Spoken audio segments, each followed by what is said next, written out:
नमस्कार। तो दोस्तों कैसे हैं आप सभी लोग का एक बार फिर आप सभी के अपने चैनल में स्वागत वंदना भी है। दोस्तों आज हम लेकर आए हैं ज्योमेट्री। जी हाँ दोस्तों, जो जियोमेट्री है उसके टॉप 100 क्वेश्चन लेकर आया हूं, जो दोस्तों किसी भी प्रकार का टेट हो, चाहे सी टेट हो, एमपी टेट हो, रीट हो, है ना। खासतौर पर हमारे एमपी टेट वर्ग 3 को भी डिजाइन करके ही ये बनाया गया है। जी हाँ दोस्तों, तो यदि आप लोग कहीं ना कहीं ये पूरा वीडियो देख लेते हैं तो दोस्तों आप लोग का ये समझिए कि कम से कम 2 से 3 नंबर के क्वेश्चन यहाँ से आने वाले हैं सीधे सीधे, है ना। तो वीडियो थोड़ा सा लंबा होगा क्योंकि 100 क्वेश्चन हम करेंगे तो लगभग 1 से 1.5 घंटे का वीडियो होगा, इसलिए आप लोग बड़े ध्यान से देखें, है ना। क्योंकि इसमें एक चीज भी अब यदि आपने स्किप कर दी, क्योंकि एग्जाम टाइम को ही ध्यान में रखिए, वीडियो मैं आप लोगों के लिए लाया हूँ। और दोस्तों ये जो वीडियो जब शूट हो रहा है तो रात के अभी 3 बज रहे हैं, जिस टाइम मैं आप लोगों के लिए ये वीडियो शूट कर रहा हूँ, इतनी मेहनत मैं कर रहा हूँ तो आप लोग इतनी मेहनत तो कर सकते हैं, इसको पूरा देख सकते हैं, ठीक है ना। और दोस्तों एक चीज और देखिए, आप लोगों को पता है कि आज जब ये आप लोगों के पास वीडियो पहुंचेगा उस टाइम हमारा 26 तारीख चल रही है, 26 से हमारी अगस्त हो जाएगा और 31 अगस्त से हमारे एग्जाम है ना। तो अब आप लोगों के पास टाइम कितना बचा है? 5 दिन का टाइम और, मतलब 31 के बाद कभी भी एग्जाम हो सकता है, तारीख बदलेगी नहीं बदलेगी, एग्जाम होगा। ये सारा फैसला आज आज आज नहीं, ये हो जाएगा कल, है ना। कल 27 तारीख को सारी चीजें क्लियर हो जाएंगी कि एग्जाम होना है या फिर नहीं होना, या फिर थोड़ी बहुत डेट एक्सटेंड होना है ना। तो आप लोग बिल्कुल डटे रहिए, लगे रहिए, आप 31 को ध्यान में ही तैयारी करिए अपनी, क्योंकि तारीख चेंज होने की संभावना सिर्फ 5 से 10% है, जबकि एग्जाम होने की संभावना यदि हम बात करें तो 90 से 95% है ना दोस्तों। और तैयारी में दोस्तों इस समय हमें चाहिए रिवीजन। देखिए दोस्तों रिवीजन, है ना, तो रिवीजन के लिए मैं आप लोगों के लिए एक सीरीज लेकर आया हूँ, है ना। क्या लेकर आया हूँ दोस्तों? रिवीजन। देखिए रिवीजन के लिए जो हमारा रिवीजन है, रिवीजन के लिए आपको बहुत शानदार एक सीरीज आई है। कौन सी सीरीज है? One liner. जी हाँ दोस्तों, वन लाइनर सीरीज लाया हूँ, जिसमें सारे सब्जेक्टों के वन लाइनर है दोस्तों, भर भर के वन लाइनर पड़े हैं।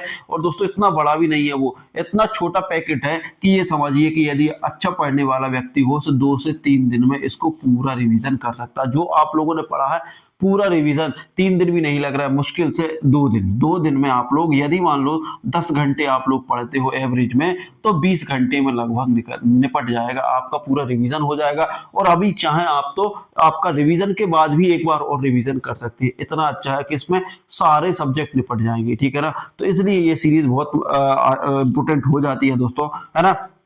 और पूरी सीरीज कहाँ पे है? एनसीईआरटी पर बेस्ड है। देखिए जो आपका सिलेबस है उस पर बेस्ड है। कौन सी है दोस्तों? एनसीईआरटी, है ना। किस पर बेस्ड है? एनसीईआरटी, है ना। जो एनसीईआरटी का बेस्ड आ गया है ना, उस पर ही पूरी बेस्ड है ना, सिलेबस पर बेस्ड है।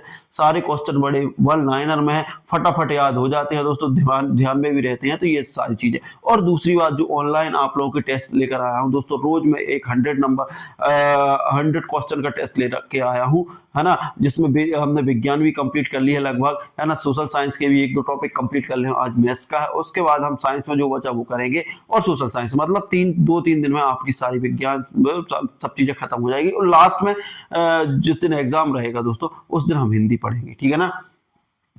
तो इतनी चीजें हैं, यदि यहाँ से भी कोई डाउट है तो आप लोग क्लियर कर लें दोस्तों। और हाँ, यदि आप लोगों को सीरीज लेना है तो उसका एक मामूली सा कॉस्ट है, जिसको आप लोग ये समझिए कि यदि जो राजश्री खा रहे हैं दोस्तों, तो वो 2 राजश्री का पैकेट खा के उधर थूक देते हैं, मतलब 100 रुपए उसका प्राइस है ना। इसको आपको व्हाट्सएप पर करना है। क्या करना? व्हाट्सएप पर 7828657271 पर जाके इसको क्या कर देना है, इस पे पे करके स्क्रीनशॉट शेयर कर देना, आपको सीरीज मिल जाएगी, है ना दोस्तों। और दोस्तों ये आप लोगों का सिलेक्शन डिफाइन सीरीज भी हो सकती है, क्योंकि दोस्तों हर इसमें से कम ये समझिए कि आपका यदि स्कोर, देखिए दोस्तों यदि मैं बात करूं, आपका स्कोर यदि 70 हो रहा है तो प्लस ये कम से कम 15 प्लस करिए। यदि मान लो 50 हो रहा है तो भी इस पे 15 प्लस करिए, कि जो भी आपका स्कोर है आज की डेट में, यदि उस पे आप लोगों को 15 ऐड करके चलिए, ये सीरीज यदि कंप्लीट कर सकते हैं तो, है ना, तो सिलेक्शन डिफाइन कर सकता है। तो दोस्तों अब शुरू करते हैं वीडियो। देखिए दोस्तों अब हम बात करेंगे ज्यामिति निर्देशांक एवं ज्यामिति, इसके 100 एमसीक्यू लेकर आया हूं दोस्तों। तो शुरू करते हैं वीडियो। देखिए अब पहला क्वेश्चन है हमारा, पहला क्वेश्चन है 2 रेखाएं। देखिए दोस्तों 2 रेखाएं एक दूसरे को प्रतिच्छेद करती हैं तब बनने वाले कोण कहलाते हैं। देखिए दोस्तों जब 2 रेखाएं एक दूसरे को क्या करेंगे दोस्तों? प्रतिच्छेद करेंगी, है ना। 2 रेखाएं एक दूसरे को क्या कर रही हैं? प्रतिच्छेद। जैसे मान लो एक रेखा ये है ना, और एक रेखा ये है ना, कि ये एक दूसरे को क्या कर रही हैं? प्रतिच्छेद कर रही हैं, ठीक है ना। एक रेखा ये है, मान लो ये x है और ये y है, ठीक है ना। तो दो रेखाएं है ना एक दूसरे को प्रतिच्छेद करती हैं तब बनने वाले कोण कहलाते हैं समकोण। देखिए समकोण, विपरीत कोण, है ना, पूरक कोण, संपूरक कोण। तो देखिए दोस्तों ये देखिए जब दो कोण बनेंगे तो इसके जब कोण कहलाएंगे दोस्तों क्या कहलाएंगे, यदि हम बात करें तो विपरीत कोण कहलाते हैं। ठीक है ना, विपरीत कोण कहलाते हैं, है ना। दो रेखा एक दूसरे को क्या कर रही हैं दोस्तों, प्रतिच्छेद करती हैं तब बनने वाला कोण कोण कहलाता है, विपरीत कोण कहलाता है। ठीक है ना, विपरीत कोण, है ना। या फिर हम देखिए ये वाला कोण है, मान लो कि ये और ये तो ये सम्मुख कोण भी कहला सकता है। ठीक है ना, तो ये आप लोग ध्यान रखें कि यदि दो रेखाएं एक दूसरे को प्रतिच्छेद कर रही हैं, उन्हें एक निश्चित बिंदु नहीं दिया है ना, निश्चित बिंदु दे देते तो हम उस हिसाब से प्रतिच्छेद करते, तब बनने वाले कोण को क्या कहते हैं दोस्तों, विपरीत कोण कहते हैं। ठीक है ना, इसके बाद अगले क्वेश्चन की बात करने वाले हैं हम।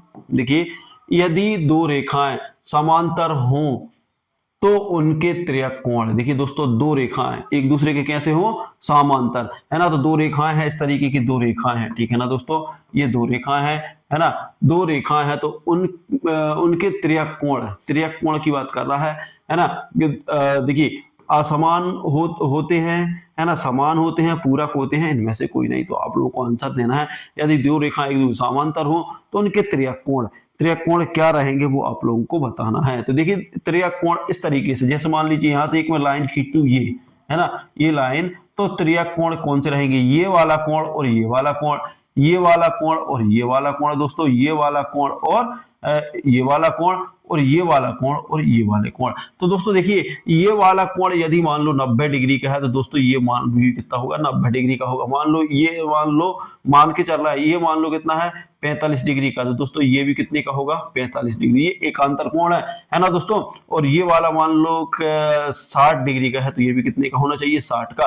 और ये 120 का है तो ये भी कितने का होना चाहिए, 120। मतलब ये वाले कोण कैसे होते हैं, जो देखिए यदि दो रेखाएं समांतर हैं तो उनके त्रियक कोण कैसे होना चाहिए, त्रियक कोण होते हैं समान। कैसे होते हैं दोस्तों, समान होते हैं। और एक कॉन्सेप्ट और याद रख लें दोस्तों, यदि मान लो दो रेखाएं हैं, देखिए यदि मान लो दो रेखाएं हैं, है ना, तो ये तो हो ही गया दो रेखाओं वाला। और ये इस तरीके से मान लो एक रेखा है दोस्तों और यहां से इस तरीके से काट दिया जाए, है ना, तो यहां पर जो रेखा है, जो एक रेखा है, सीधी रेखा में जो रेखा बनती है उसका 180 डिग्री का कोण रहता है। कितने डिग्री का रहता है, 180। यदि मान लो इस तरीके से कहीं कोण बन रहा है, ये आप लोग को 40 दे दिया, तो दोस्तों जो शेष भाग बचेगा हमें इसको 180 करना है। ये 40 है तो ये कितना हो जाएगा, 140, है ना। यदि उन्होंने बोल दिया कि ये वाला कोण बताइए, अब ये वाला बताओ, तो देखिए ये इसके सम्मुख कोण है, ये वाला इसके सम्मुख कोण है, ये 40 है दोस्तों तो ये भी 40 होगा, है ना। इसके सम्मुख कौन सा कोण है, ये वाला, ये 140 है तो 140 होगा। बड़ा इजी तरीके से आप लोग निकाल सकते हैं चारों कोण, है ना। तो आप लोगों को कॉन्सेप्ट क्या रखना है कि जो सीधी रेखा पर जो कोण बनता है वो 180 डिग्री का बनता है। कितने डिग्री का बनता है दोस्तों, 180। अब यहां से कुछ भी पूछ ले, यहां से इसको डिवाइड कर दिया हमने, यहां से डिवाइड कर दिया तो ये वाला कोण और ये वाला कोण, है ना, इनका अनुपात दे दें तो भी हम बड़े इजीली तरीके से निकाल सकते हैं। ठीक है ना, तो हम आगे और बात करेंगे, ठीक है ना, अगले उसमें। तो इस तरीके से अगला क्वेश्चन है, क्वेश्चन नंबर 3। जब दो कोणों का योग 90 हो तो वे कहलाते हैं। देखिए मान लो जब दो कोणों का योग कितना दिया दोस्तों, 90 हो तो क्या कहलाते हैं। देखिए पूरक कोण, संपूरक कोण, सरल कोण या नाभिक कोण। तो आप लोगों को ध्यान रखना, जब दो कोणों का योग कितना डिग्री हो, 90 डिग्री हो, तो वो कौन से कोण कहलाते हैं दोस्तों, पूरक कोण कहलाते हैं। कौन से कोण कहलाते हैं, पूरक कोण कहलाते हैं। ये आप लोगों को ध्यान रखना, है ना दोस्तों। और मान लो जब दो कोणों का योग 180 डिग्री हो तो क्या कहलाते हैं दोस्तों, संपूरक कोण कहलाते हैं। ठीक है ना दोस्तों, जब दो कोणों का योग 180 हो, दो कोणों का योग देखिए, दो कोणों का, है ना दोस्तों, दो कोण, ठीक है ना। जब दो कोणों का योग कितना हो, 90 डिग्री हो तो पूरक कोण। जब दो कोणों का योग कितना होता है दोस्तों, जब दो कोणों का योग कितना हो, 180 डिग्री हो तो वो संपूरक कोण कहलाते हैं। और एक चीज और याद रख लो, देखिए क्वेश्चन ऐसे पूछा जाएगा, ऐसे भी पूछा जाएगा और ऐसे भी पूछा जाएगा। वो पूछेगा कि 45 डिग्री का पूरक कोण है। क्या है दोस्तों, 45 डिग्री का पूरक कोण है ना। तो 90 में से 45 घटा दो दोस्तों, 45 घटाएंगे तो क्या जाएगा, 45 डिग्री आ जाएगा। ठीक है ना। आप लोगों से पूछ सकता है कि 40 डिग्री या फिर 30 डिग्री का, 30 डिग्री का पूरा कोण है। 30 डिग्री का पूरा कोण क्या होगा, 90 माइनस 30, घटाया तो कितना बचा हमारे पास, 60 डिग्री बचा। ठीक है ना। इस तरीके से आप लोगों से 180 पे भी पूछ सकता है ना, पूछ सकता है कि 50 डिग्री का समपूरक कोण है। कौन सा दोस्तों, समपूरक कोण है। तो आप लोग को बताना है, तो क्या करोगे आप लोग, 180 माइनस 50 कर दोगे तो क्या जाएगा दोस्तों, 130 आप लोगों का आंसर आ जाएगा। तो ऐसे करके आप लोगों को ध्यान रखना है कि पूरक और समपूरक में कंफ्यूज मत नहीं होना है, दोनों में से एक क्वेश्चन आने की पूरी पूरी उम्मीद है ना। इसके बाद हम क्वेश्चन नंबर 4 की बात करेंगे। देखिए दोस्तों थोड़ा टाइम लगेगा, लेकिन दोस्तों आप लोग बड़े अच्छे से देख लें तो आपको ज्यामिति आज कंप्लीट हो जाएगी। यहाँ से जो क्वेश्चन आपके एमपी टेट में आना है या यूपी टेट या रीट जिसमें भी आना है वो सारे क्लियर हो जाएंगे। त्रिभुज के कोणों का योग सदैव होता है। देखिए जो त्रिभुज रहता है, मान लो 3 भुजाओं की बंद आकृति, 3 भुजाओं की जो बंद आकृति रहती है उसको क्या बोलते हैं दोस्तों, त्रिभुज बोलते हैं। वो कह रहा है त्रिभुज के तीनों कोणों का योग, मतलब इस वाले कोण का योग, इस वाले कोण का और इसका कोण का योग, सभी तीनों कोणों का योग 180 डिग्री होता है ना। तो 90 नहीं होता, 120 नहीं होता, 360 नहीं होता दोस्तों, कितना होता है, 180 डिग्री होता है। ये आप लोगों को ध्यान रखना, कितना होता है, 180 डिग्री होता है। उसके बाद बात करते हैं आगे, क्वेश्चन नंबर 5, किसी चतुर्भुज के कोणों का योग सदैव होता है। देखिए दोस्तों किसी चतुर्भुज के कोणों का योग सदैव होता है, तो आप लोगों को बताना है क्या होता है दोस्तों, 180 होता है, 270 होता है, 360 होता है या फिर 540 होता है। तो आप लोग जल्दी जल्दी आंसर दीजिए, क्या है इसका आंसर। तो इसका आंसर है दोस्तों जो चतुर्भुज रहता है, देखिए दोस्तों आप लोग निशान लगा लें, ये चतुर्भुज रहता है, ये मान लो ये वाला कोण, ये वाला कोण, ये वाला कोण, ये वाला। और यदि आप लोगों से डायरेक्ट परिभाषा आ जाए तो चार भुजाओं की बंद आकृति को चतुर्भुज कहते हैं। 4 भुजाओं की बंद आकृति, देखिए एक भुजा ये है, ये है, ये है, ये है, इसकी बंद आकृति को चतुर्भुज कहते हैं। और इसकी बात करें तो 360 डिग्री होता है। चतुर्भुज के चारों कोणों का योग कितना होता है दोस्तों, 360 डिग्री होता है। ये आप लोगों को डायरेक्ट याद रखना है। अब उसके बाद बात करते हैं हम अब बात करते हैं समभुज त्रिभुज का प्रतीक, मतलब समभुज या फिर समकोण त्रिभुज। कौन सा दोस्तों, समकोण है ना दोस्तों, समकोण या तो समभुज या समभुज भी बोला जाता है, जिसे समभुज या समकोण त्रिभुज है ना, समकोण त्रिभुज। ठीक है ना, ये किसकी बात कर रहा है, समभुज या फिर समकोण त्रिभुज की बात कर रहा है ना। समकोण त्रिभुज का प्रतीक कोण होता है, तो आपको बताना है 60 डिग्री का होता है, 60 डिग्री का, 45 डिग्री का, 60 डिग्री का, 90 का या फिर 120 का। तो देखिए आप लोग थोड़ा ध्यान रखेंगे, त्रिभुज के तीनों कोणों का योग कितना है, 180 डिग्री। अब समभुज है, देखिए जब भुजाएं बराबर होती हैं तो उसके कोण भी बराबर रहेंगे, जब भुजाएं समान है तो कोण भी समान होंगे। त्रिभुज में कितनी भुजाएं रहती, 3, 3 का भाग 2, 3 18। या तो डायरेक्ट याद रख लो कि 60 डिग्री का रहेगा दोस्तों, या फिर आप लोग याद रख लें कि हमें 3 का भाग देना है 180 में, तो ऐसे याद कर। तो इसका आंसर क्या हो जाएगा, 60 डिग्री हो जाएगा। देखिए आप लोग भी पेन कॉपी लेके बैठे हैं, आप लोग भी दिमाग लगाएं और उसको टिक करके देखिए कि आपका कितने आंसर सही हो रहा है। मैं आप लोगों को 5 से 10 सेकंड का टाइम दूंगा हर क्वेश्चन में, ठीक है ना। उसके बाद हम आगे बढ़ते हैं, क्वेश्चन नंबर 7 की बात करते हैं। देखिए क्वेश्चन नंबर 7 है समद्विबाहु त्रिभुज में। देखिए जो समद्विबाहु त्रिभुज में क्या होता है, मतलब समद्विबाहु त्रिभुज में तीनों भुजाएं बराबर होती हैं, केवल 2 भुजाएं बराबर होती हैं, कोई भी भुजा बराबर नहीं होती है, सभी कोण बराबर होते हैं। तो जल्दी जल्दी आप लोग आंसर लगाइए, है ना। आप लोगों ने आंसर लगा लिए होंगे, जल्दी से आंसर लगाएंगे आप लोग। तो क्या होता है दोस्तों, देखिए समद्विबाहु की बात कर रहा है, इस तरीके का है ना।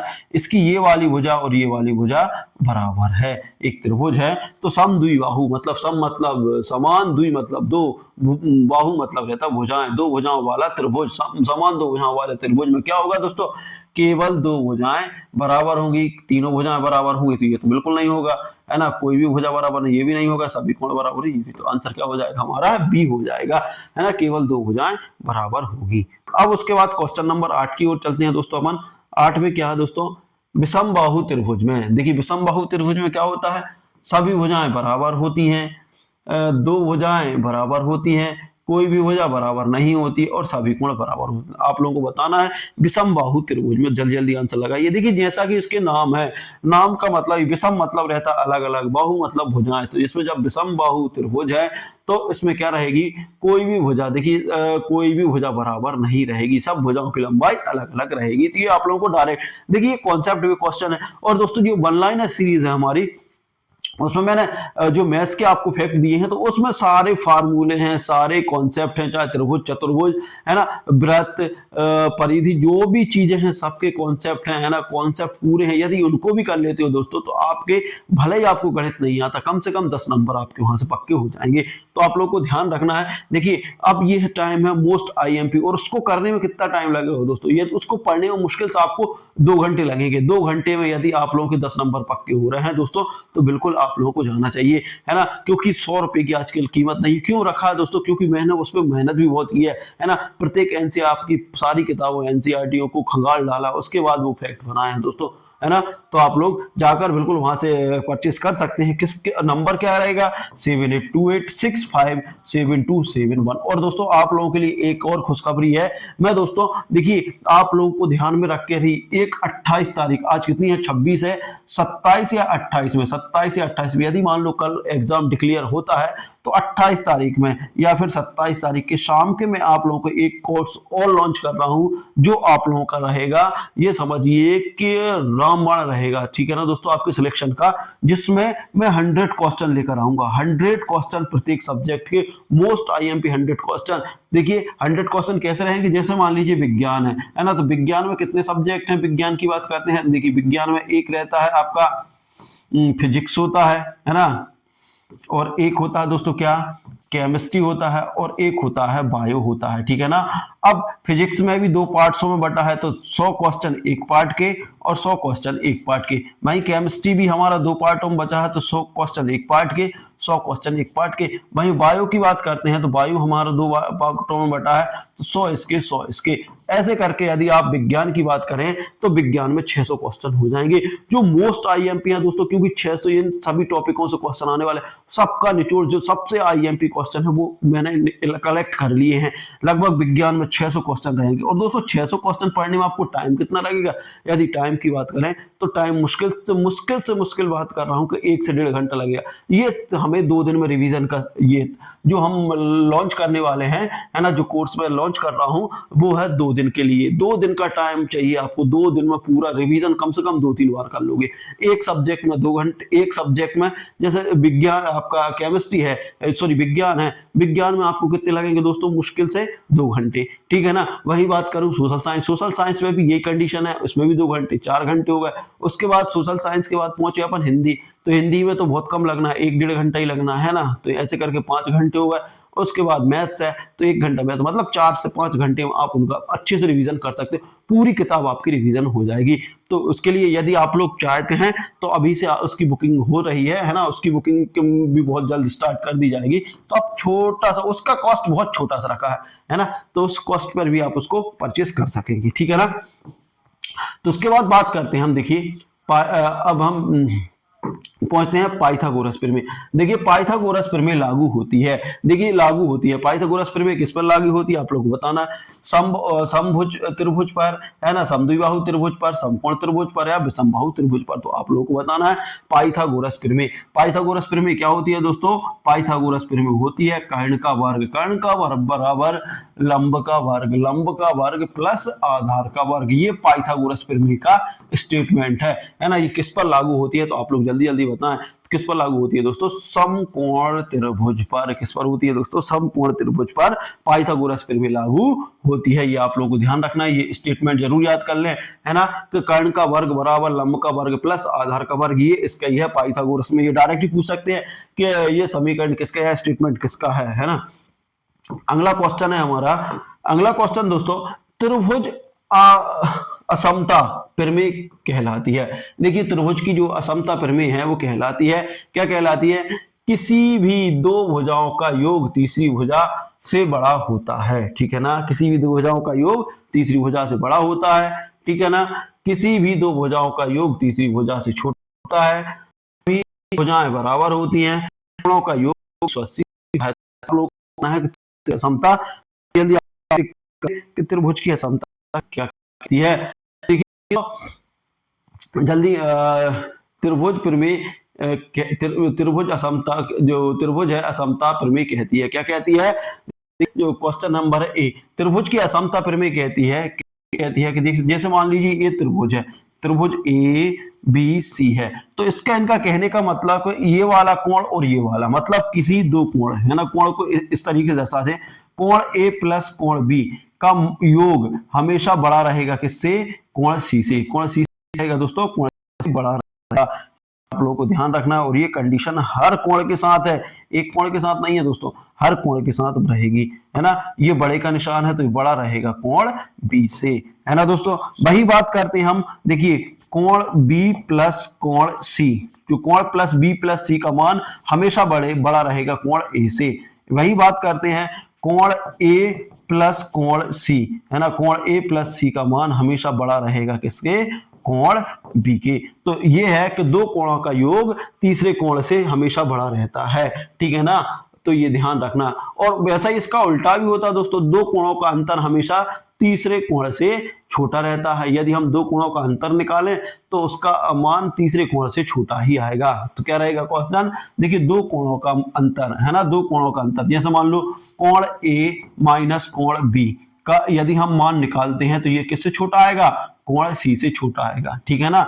वही बात करते हैं कोण ए माइनस कोण सी का जो अंतर रहेगा वो किससे छोटा आएगा दोस्तों, बी से छोटा आएगा। वही बात करते हैं कोण बी माइनस कोण सी का जो अंतर रहेगा वो ए से छोटा आएगा। तो ठीक है ना दोस्तों, दो कोणों का योग हो चाहे अंतर हो, वो हमेशा तीसरे कोण से बड़ा रहेगा। यदि योग है तो बड़ा रहेगा और अंतर है तो छोटा रहेगा, ये आप लोगों को ध्यान रखना है, ठीक है ना। डायरेक्ट ये क्वेश्चन आप लोगों से पूछा जाएगा। तो क्या है, किसी दो भुजाओं का योग तीसरी भुजा से बड़ा होता है। देखिए किन्हीं दो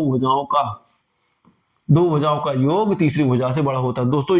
सॉरी, यहाँ पर मैंने आप लोगों को कोण दर्शा दिया है बाकी भुजा का, ठीक है ना, आप लोग भुजा याद रखें, है ना, वो कोण दर्शा दिया, है ना।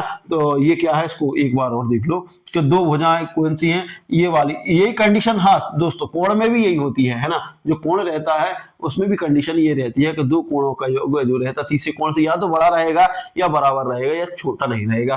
तो दो भुजाओं का, यदि मान लो एक त्रिभुज है, इसको अच्छे से देख लो, मैं ध्यान नहीं दे पाया, ए बी सी, तो ये आपकी एक भुजा ये है ना। तो क्या होगा कि A B plus B C, इस भुजा इसका योग बड़ा रहेगा किससे, ए सी से, है ना। वही बात करते हैं अपन क्या दोस्तों, बी सी प्लस सी ए, इसका योग बड़ा रहेगा किससे, कोण ए बी से, सॉरी भुजा ए बी से, है ना, ये कोण फिर बन रहा है भुजा ए बी से, ठीक है ना। उसके बाद बात करते हैं ऐसे ही, अब तीसरी भुजा है तो तीसरी भुजाओं का विमान ऐसा ही रहेगा, और कोणों में भी ये कंडीशन लागू होती है, ठीक है ना।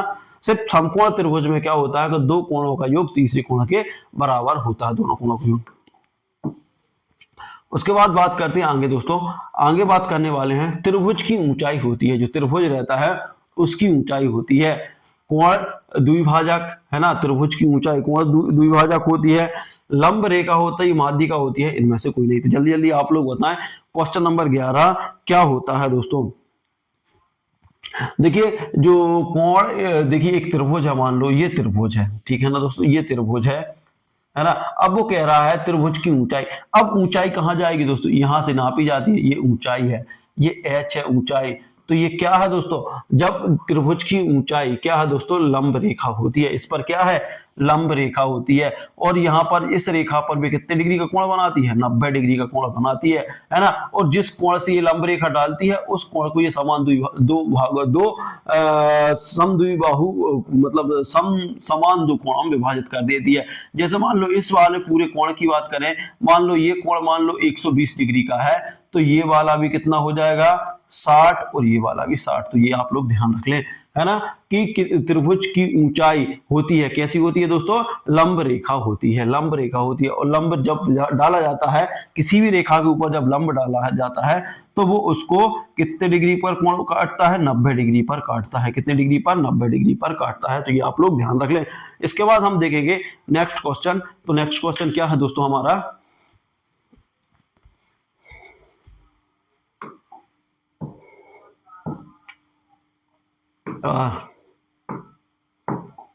नेक्स्ट क्वेश्चन की बात करेंगे।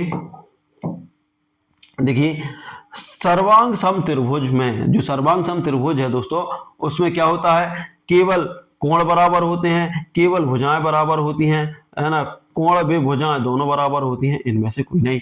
तो देखिए दोस्तों, जो सर्वांग सम जो रहता है, सर्वांग सम की कंडीशन क्या होती है? देखिए ये वाला एक त्रिभुज मान लो ये है, और एक त्रिभुज इस तरीके से मान लो ये है ना। त्रिभुज ए बी सी है, और मान लो ये पी क्यू ये आर है, ठीक है ना। अब इसकी बात हो रही है दोस्तों, तो सर्वांग सम में क्या होता है? देखिए सर्वांग सम की कंडीशन ये होती है कि से समान है ना। सर्वांग सम का मतलब रहता है सर्वांग सम, मतलब इसके सभी अंग समान होना चाहिए, उसके कोण भी दो, उसके को देखिए इस वाला त्रिभुज, ये त्रिभुज है तो इस वाले त्रिभुज के कोण भी बराबर होना चाहिए, इस वाले त्रिभुज की भुजाएं भी बराबर होना चाहिए, तो ही वो सर्वांग सम होगा। कैसे होगा? यदि मान लो ये वाली भुजा इसके बराबर है, ये वाली भुजा इसके बराबर है ना, तो ये वाला कोण इसके बराबर होना चाहिए, या फिर ये वाली भुजा भी इसके बराबर होना चाहिए। कंडीशन में लिखवाया जा रहा हूं सर्वांग सम की, सर्वांग समता की कंडीशन क्या होती है कि जैसे मान लो ये त्रिभुज है, तो त्रिभुज ए बी सी तथा त्रिभुज कौन सा है? त्रिभुज पी क्यू आर, है ना। अब इसमें सर्वांग समता कंडीशन क्या रहेगी दोस्तों? देखिए ए बी बराबर क्या होना चाहिए? ए बी बराबर होना चाहिए पी क्यू के। क्या होना चाहिए? पी क्यू के होना चाहिए, है ना। वही बात करते हैं बी सी बराबर किसके होना चाहिए? बी सी बराबर होना चाहिए क्यू आर के, ठीक है ना। ऐसे ही बात करते हैं हम इनके कोणों की बात करते हैं, और ये वाली भुजा भी देखिए ए सी बराबर पी क्यू होना चाहिए। क्या होना चाहिए? ए सी बराबर पी क्यू होना चाहिए। तो देखिए इसकी यदि हम कंडीशन की बात करें तो ये कोण भी बराबर होना चाहिए दोस्तों। कोण ए का मान कोण पी के मान के बराबर होना चाहिए, है ना। कोण बी का मान कोण क्यू के मान के बराबर होना चाहिए, या कोण आर का मान बराबर कोण सी का मान कोण आर के बराबर होना चाहिए, है ना। ये अब सारी चीजें बराबर होती है। तीन कंडीशन हमें लगती हैं, कौन कौन सी? देखिए इसमें कौन कौन सी कंडीशन लगती है कि या तो बराबर हो जाए भुजा भुजा, है ना। पहली कंडीशन मतलब तीन कंडीशन सिद्ध हो जाए, या तो भुजा भुजा, है ना। दूसरा कोण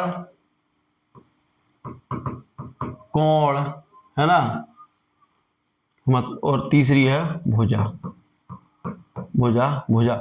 या तो दोस्तों देखो इसमें ये तीन कंडीशनों में सिद्ध हो जाए, या तो इसकी भुजा भुजा दोनों मतलब तीनों भुजाएं बराबर हो जाएं, तीनों भुजाएं और इनके बीच का कोण शुद्ध हो जाए, है ना। या फिर क्या हो जाए? तीनों भुजाएं बराबर हो जाएं, या फिर दो कोण एक भुजा बराबर हो जाए, है ना। तो ऐसे करके आप निकाल सकते हो इसको। हम ऐसे भी लिख सकते हैं, एक लिख सकते हैं, देखिए भुजा भुजा, दोनों की भुजा समान होना चाहिए, है ना। या कोण कोण होना चाहिए, कोण कोण तीनों भुजाएं बराबर होना चाहिए, इसकी तीनों भुजाएं बराबर होना चाहिए, तीनों कोण समान होना चाहिए, ठीक है ना। या फिर मान लो एक भुजा भुजा कोण भुजा, है ना। क्या होना चाहिए? भुजा कोण भुजा, मतलब दो भुजाएं और बीच का कोण बराबर होना चाहिए, ठीक है ना दोस्तों। तो इस तरीके से आप लोग यदि ये तीन कंडीशन लगती हैं दोस्तों, तो तीन कंडीशन में हम सर्वांग समता सिद्ध करते हैं। या फिर होना चाहिए RHS वाली, RHS मतलब समकोण त्रिभुज होना चाहिए। तो ये तीनों कंडीशन हो तो हम सर्वांग समता सिद्ध करते हैं। तो क्या होता है? केवल कोण बराबर होना चाहिए, केवल भुजाएं बराबर होने, कोण व भुजाएं दोनों बराबर होना चाहिए। इसमें क्या होना चाहिए? कोण भी दोनों बराबर होना चाहिए। या फिर ये भी आ जाता कि दोनों उपरोक्त दोनों केवल कोण बराबर हो तो भी काम चलता, भुजा बराबर हो नहीं तो भी, लेकिन नहीं दोस्तों, कोण और भुजा दोनों ही चाहिए पड़ेगी, ठीक है ना। तो इस तरीके से आप लोग इसको सॉल्व कर सकते हैं।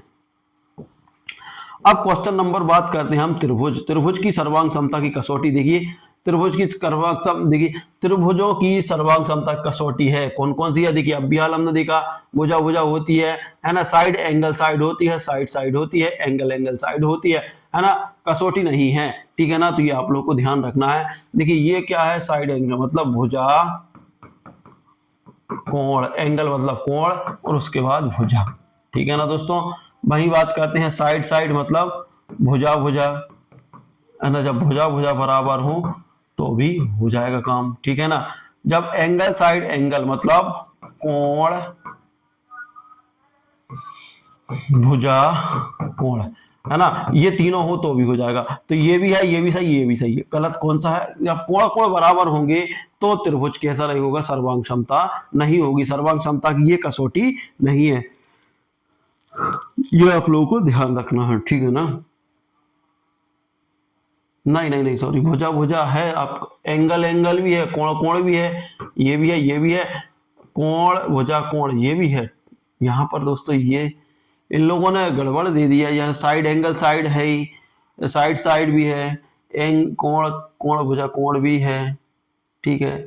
हाँ ठीक है ना दोस्तों, ये कहा तीनों एंगल बराबर हैं, तो ये आप लोगों का इसका क्या रहेगा कि यदि मान लो तीनों एंगल बराबर हैं और साइड बराबर नहीं है तो उस टाइम सर्वक्षमता कसौटी सिद्ध नहीं होगी। ये यहाँ भी हमने देखा है ना, यहाँ भी हम देख चुके हैं, ठीक है ना। इसके बाद अब आगे बात करते हैं क्वेश्चन नंबर 14, यदि दो त्रिभुज समान हो तो उनके क्षेत्रफल का अनुपात, है ना। यदि मान लो दो त्रिभुज है ना, और समान है तो उनके क्षेत्रफलों का अनुपात क्या होगा, क्या होगा, भुजाओं के अनुपात के बराबर होगा, भुजाओं के वर्गों के अनुपात के बराबर होगा, कोणों के अनुपात के बराबर होगा, ऊंचाई के बराबर होगा। तो आप लोगों को बताना है कि कौन सा इसका आंसर सही होगा। तो देखिए दोस्तों, जो हमारा होता है यदि दो त्रिभुज समान हो तो उनके क्षेत्रफल का अनुपात होगा। देखिए मान लो त्रिभुज, देखिए त्रिभुज ए बी सी और बराबर है त्रिभुज पी क्यू आर के। तो क्या होगा दोस्तों, जो जब ये बराबर होते हैं तो इनकी जो भुजाएं रहती हैं तो भुजाओं के वर्गों के बराबर। अब कोई सी भुजा हो सकती है, जैसे मान लो ये त्रिभुज है, एक त्रिभुज ये है और एक त्रिभुज ये है, मान लो ए बी सी है और पी क्यू आर है। यदि मान लो ये त्रिभुज इसके बराबर है ना, आप लोग समझ ले, क्योंकि ये बराबर नहीं बने हैं, एक बड़ा छोटा है, तो क्या होगा कि ये वाली भुजा और ये वाली भुजा, इनमें से कोई सी भुजा हो, है ना, जो भुजा है भुजा बटे भुजा, है ना, इनकी भुजाओं के वर्गों के अनुपात के बराबर होता है। क्या होता है, भुजाओं के वर्गों के अनुपात के बराबर। तो आंसर ये हो जाएगा, क्या हो जाएगा, भुजाओं के वर्गों के वर्ग के अनुपात के बराबर होता है, ठीक है ना। यदि दो त्रिभुज समान है तो उनके क्षेत्रफल का अनुपात क्या हो जाएगा, भुजाओं के वर्ग के अनुपात के बराबर होता है। उसके बाद बात करते हैं क्वेश्चन नंबर 15, एक समकोण त्रिभुज की दो लघु भुजाएं, है ना, एक समकोण त्रिभुज है, दो लघु भुजाएं कितनी दी है दोस्तों, हमें 6 और 8 सेंटीमीटर है, तो कर्ण की लंबाई ज्ञात करना है। तो देखिए दोस्तों, समकोण त्रिभुज है ना, मान लो एक समकोण त्रिभुज है जिसमें हमें कर्ण की ज्ञात करना है। देखिए दो भुजाएं कौन कौन सी, मान लो लंब दे दिया, है ना, क्या दे दिया, लंब, और लंब बराबर मान लो कितना दे दिया, 6 दे दिया, और एक आधार दे दिया, लंब और आधार दे दिया, आधार कितना दे दिया, 8 सेंटीमीटर। अब हमें क्या करना है दोस्तों, कर्ण ज्ञात करना है। तो देखिए पाइथागोरस प्रमेय होती है जो कर्ण निकालने वाली वो रहती है, कर्ण का स्क्वायर बराबर क्या होता है दोस्तों, लंब का स्क्वायर प्लस आधार का स्क्वायर। ये फार्मूला आप लोग याद रख लें समकोण त्रिभुज में, है ना। तो देखिए कर्ण का वर्ग कितना दिया हमें, कर्ण का वर्ग हमें ज्ञात करना, तो कर्ण ज्यों को त्यों लिख देंगे हम, कर्ण क्या लिख देंगे दोस्तों, ज्यों को त्यों लिख देंगे, है ना। लंब कितना दिया है, 6, इस पे वर्ग लगा है तो इस पे वर्ग लगा देंगे, आधार इस पे वर्ग लगा है तो इस पे वर्ग लगा दे। अब वर्ग का मतलब क्या होता है दोस्तों, वर्ग का मतलब होता क्या है, वर्ग का मतलब रहता है इसको दो बार 6 गुणित 6 कर देंगे प्लस 8 गुणित 8 कर देंगे, ठीक है ना। जब इसको हम करेंगे कंप्लीट तो क्या हो जाएगा, देखिए इसको करेंगे तो 6 6 36, 8 नहीं कितना हो जाएगा 64, दोनों को जोड़ दो और इस पे जो वर्ग लगा है वर्ग हटा के अपन रूट चढ़ा देंगे इसके ऊपर, ठीक है ना। तो रूट के अंदर कितना हो जाएगा दोस्तों, 100 हो जाएगा। अब 100 का वर्गमूल क्या होता है, आप लोगों को बार बार चिल्ला चिल्ला के कह रहा हूं कि वर्गमूल याद कर लो, 100 का वर्गमूल 10 होता है, ठीक है ना। तो भुजा कितनी हो जाएगी, 10 सेंटीमीटर। ऐसे करके आप लोगों को इसको सॉल्व करना है, ऐसे करके आप लोग बड़े इजीली तरीके से इसको सॉल्व कर सकते हैं, ठीक है। इसके बाद हम देखते हैं अगला क्वेश्चन। देखिए अगला क्वेश्चन देखेंगे, अगले क्वेश्चन में क्या है,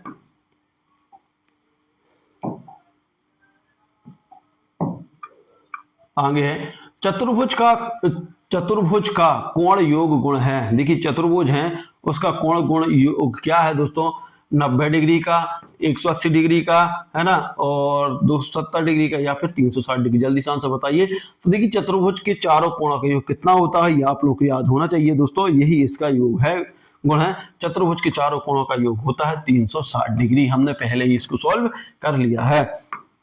उसके बाद बात करते हैं समांतर चतुर्भुज के विपरीत भुजाएं। देखिए जो समांतर चतुर्भुज है, देखिए जो समांतर चतुर्भुज किस तरीके से बनता है, कुछ इस तरीके से बनता है समांतर चतुर्भुज, ठीक है ना, इस तरीके से। ये वाली भुजा इसके सामने है, ये वाली भुजा इसके सामने है, तो ए बी सी डी एक समांतर चतुर्भुज है ना। समांतर चतुर्भुज की विपरीत भुजाएं मतलब आमने सामने की भुजाओं की बात कर रहा है, असमान होती हैं, ठीक है ना, सॉरी विपरीत भुजा मतलब इसकी और इसकी बात हो रही है, ठीक है ना।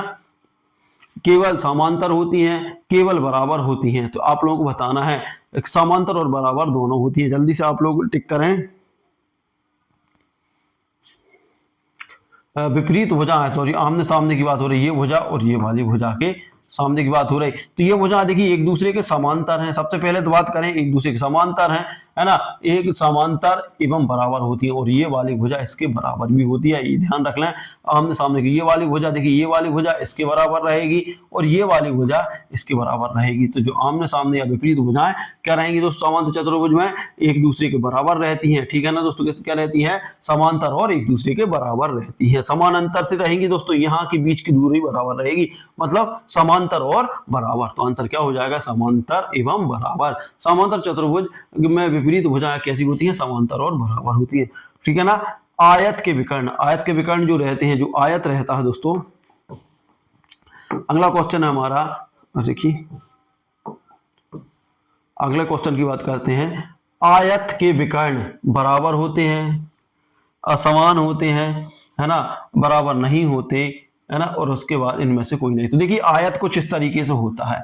ये मान लो एक आयत है, ठीक है ना, इसकी भी सम्मुख भुजा आमने सामने की भुजा बराबर रहेगी, ये वाली बराबर रहेगी। यदि हम यहाँ से इस ये विकर्ण डाल दें और ये विकर्ण डाल दें, तो देखिए दोनों विकर्णों की, देखिए ये वाली भुजा अब इसके बराबर, ये वाली इसके बराबर है, तो दोनों विकर्ण क्या होंगे, आयत के विकर्ण बराबर होते हैं। दोनों विकर्ण कैसे हो जाएंगे फिर दोस्तों, बराबर हो जाएंगे, है ना दोस्तों, याद रख लेना, दोनों विकर्ण क्या हो जाएंगे, बराबर हो जाएंगे, ठीक है ना। और उसके बाद आगे हम देखते हैं, देखिए इसलिए कह रहा हूं कि आप वन लाइनर खरीद लें, जिसको भी समझ में नहीं आ रहा है ना, तो वो वन लाइनर से पढ़ेगा तो कुछ तो दिमाग में आएगा, और ये वीडियो देख लेगा तो आपके 8-10 नंबर पक्के हो जाएंगे। अब बाकी आप लोगों के ऊपर डिपेंड करता है, ठीक है ना। अब देखिए वर्ग के सभी कोण, जो वर्ग है दोस्तों सभी कोण होते हैं। जो वर्ग रहता है, वर्ग कैसा रहता है दोस्तों, वर्ग रहता है जिसकी चारों भुजाएं बराबर हों। क्या होता है दोस्तों, चारों भुजाएं बराबर। ये मान लो 4 है तो ये भी 4 है, ये भी 4, ये भी 4 है ना। वर्ग के सभी कोण होते हैं, तो सभी कोण कितने डिग्री के होते हैं आप लोगों को बताना है। जो वर्ग रहता है दोस्तों उसके सभी कोण कितने डिग्री के होते हैं, उसके सभी कोण कितने डिग्री के होते हैं, तो आप लोग बताएं जल्दी। 45, 60, 90, 120। तो क्या होता है, वर्ग के सभी कोण 90 डिग्री के होते हैं। क्या होते हैं, 90 डिग्री के होते हैं, है ना। कितने डिग्री के होते हैं, 90 डिग्री के। तो वर्ग के सभी कोण कितने डिग्री के हो जाएंगे दोस्तों, 90 डिग्री के हो जाएंगे। उसके बाद क्वेश्चन नंबर हम बात कर रहे हैं 20वां क्या है, समचतुर्भुज की विशेषता है। देखिए जो समचतुर्भुज रहता है, समचतुर्भुज कैसा रहता है दोस्तों, समचतुर्भुज रहता है ये इस तरीके से, जिसकी चारों भुजाएं कैसी हो, समान हो। मान लो ये वाली भुजा भी 4 है तो ये भी 4 है, ये भी 4 है तो ये भी 4 है, ठीक है ना। अब देखिए ये वाली आमने सामने भुजा बराबर रहेंगी इस ये वाली भुजा के सामने, है ना। दोबारा बना रहा हूं मैं, ठीक है। ये मान लो एक समचतुर्भुज है दोस्तों, ये समचतुर्भुज है ना। ABC मान लो ABCD, ABCD एक समचतुर्भुज है। ये वाली भुजा इसके बराबर है और ये वाली भुजा इसके बराबर है, ठीक है ना। अब एक चीज समझ लो इसमें, देखिए ये हम विकर्ण डालते हैं। देखिए यहां से यदि हम ये वाला यहां से विकर्ण इस पे डाल दिया और अगला विकर्ण हम देखते हैं तो एक विकर्ण और डाल देंगे, इस तरीके से हम मान लो दूसरा विकर्ण डाल दिया। तो देखिए ये वाला विकर्ण लंबा दिख रहा है ना और ये वाला छोटा दिख रहा है, तो एक याद रखना कि ये वाला विकर्ण क्या होता है, इसके विकर्ण आपस में बराबर नहीं होते। दूसरी बात, ये जहां भी दोनों काटते हैं, देखिए दोस्तों जहां भी ये दोनों काटेंगे, जहां पर भी ये दोनों काट रहे हैं, जहां पर भी ये दोनों काटेंगे वहां पर 90 डिग्री का कोण बनेगा। यहां भी 90 डिग्री कोण बन रहा है दोस्तों, यहां भी बन रहा है और यहां भी, तो ध्यान रखें। अब क्वेश्चन हमसे पूछ क्या रहा वो देखते हैं। सभी भुजाएं बराबर होती हैं, तो देखिए समचतुर्भुज की सभी भुजाएं बिल्कुल बराबर होती हैं, ये बात सही है ना। सभी भुजाएं कैसी होंगी, बराबर होंगी, ठीक है ना। सभी कोण बराबर होते हैं तो बिल्कुल नहीं। देखिए ये वाला कोण इस वाले कोण के बराबर तो रहेगा, लेकिन दोस्तों ये वाला कोण अलग रहेगा, है ना। तो सभी कोण बिल्कुल बराबर नहीं होते, आप लोग ध्यान रख लें, सभी कोण बराबर नहीं होते, ठीक है ना। विकर्ण बराबर होते हैं, देखिए ये विकर्ण लंबा दिख रहा है, ये छोटा दिख रहा है, तो विकर्ण भी बराबर नहीं होते। सभी विकल्प सही हैं, तो बिल्कुल नहीं है सभी विकल्प सही, है ना। सभी भुजाएं बराबर होती हैं, आंसर क्या हो जाएगा, समचतुर्भुज की विशेषता। समचतुर्भुज की विशेषता क्या है, इसकी सभी भुजाएं बराबर होती हैं, ना तो विकर्ण बराबर होते हैं दोस्तों, है ना, और सभी कोण बराबर होते हैं, ठीक है ना, ना ही सभी कोण बराबर होते हैं, क्योंकि ये वाला अलग बनेगा, ये वाला अलग बनेगा। तो आंसर क्या हो जाएगा आप लोगों का क्वेश्चन नंबर 20 का। यदि हम क्वेश्चन नंबर 20 की बात करें, समचतुर्भुज की विशेषता क्या है दोस्तों, तो समचतुर्भुज की विशेषता आप समझ गए कि सभी भुजाएं बराबर होती हैं। जो इसकी भुजाएं हैं समचतुर्भुज की, ये वाली, ये वाली, ये वाली, ये आपस में बराबर हैं, ठीक है ना। उसके बाद आते हैं समलंब चतुर्भुज। क्वेश्चन नंबर हम 21 की तरफ चलते हैं दोस्तों। उसके बाद बात करते हैं हम समलंब चतुर्भुज। देखिए समलंब चतुर्भुज क्या दिया है, समलंब चतुर्भुज में बात करेंगे। देखिए दोस्तों वीडियो बड़ा हो रहा है क्योंकि समझाने में टाइम लग रहा है आप लोगों को समलंब चतुर्भुज में, ठीक है ना। समलंब चतुर्भुज क्या होता है, देखिए समलंब चतुर्भुज की पहले मैं बता दूं। देखिए इस तरीके से बनता है समलंब चतुर्भुज, इस तरीके से कुछ, ये मान लो चतुर्भुज है ना, और यहां पर मान लो ये, यहां पर देखिए ये वाली भुजा इसके समांतर होती है, मान लो ए बी सी और डी, ठीक है ना, और यहां से हम इस पे लंब डालते हैं, ये यहां से ऊंचाई अब मान सकते हैं या लंब, तो ये समलंब चतुर्भुज है ना। अब बात करते हैं कि दो विपरीत भुजाएं समांतर होती हैं। तो देखिए दोस्तों ये वाली भुजा और ये वाली भुजा समांतर होती है, तो ये कंडीशन हमारी सही बैठ रही है ना। दो विपरीत भुजाएं समांतर होती हैं, सभी कोण बराबर होते हैं, तो बिल्कुल नहीं लग रहा, ये वाला कोण अलग रहेगा बड़ा, ये छोटा रहेगा, तो सभी कोण गलत होता है ये, ठीक है ना। सभी भुजाएं बराबर होती हैं, सॉरी, सभी भुजाएं बराबर होती हैं, तो भुजाएं बिल्कुल बराबर नहीं है, ये छोटी है, ये बड़ी है, ठीक है ना। विकर्ण बराबर होते हैं, तो यदि हम विकर्ण करते हैं तो विकर्ण भी बराबर नहीं होते, सभी कोण 90 डिग्री के होते हैं, सभी कोण भी 90 डिग्री। तो आंसर क्या हो जाएगा, दो विपरीत भुजाएं समांतर होती हैं, दोनों विपरीत भुजाएं मतलब आमने सामने की भुजाएं क्या रहेंगी, समलंब चतुर्भुज में समांतर रहेंगी, सभी भुजाएं बराबर होती है, ये नहीं होती है ना। कोण की बात आती तो कोण भी आप लोग ध्यान रखना। क्वेश्चन नंबर 22 की बात करते हैं। मध्य बिंदु प्रमेय कहता है, जो मध्य बिंदु प्रमेय है वो क्या कहता है दोस्तों, त्रिभुज, देखिए त्रिभुज की किसी दो भुजाओं के मध्य बिंदुओं को जोड़ने वाली रेखा तीसरी भुजा के समांतर होती है ना। त्रिभुज के दोनों कोणों का योग 180 डिग्री होता है, चतुर्भुज का कोण 360 डिग्री होता है, वर्ग का विकर्ण बराबर होता है।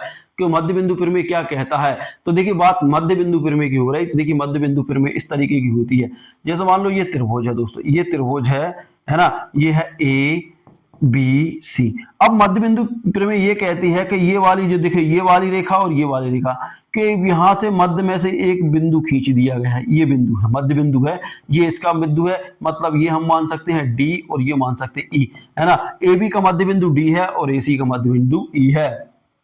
अब वो कहता क्या कह रहा है कि देखिए जो मध्य बिंदु है जिस बिंदु पर काटेगा, है ना, वहां से उस भुजा को समान दो भागों में विभाजित कर देगा, ठीक है ना दोस्तों।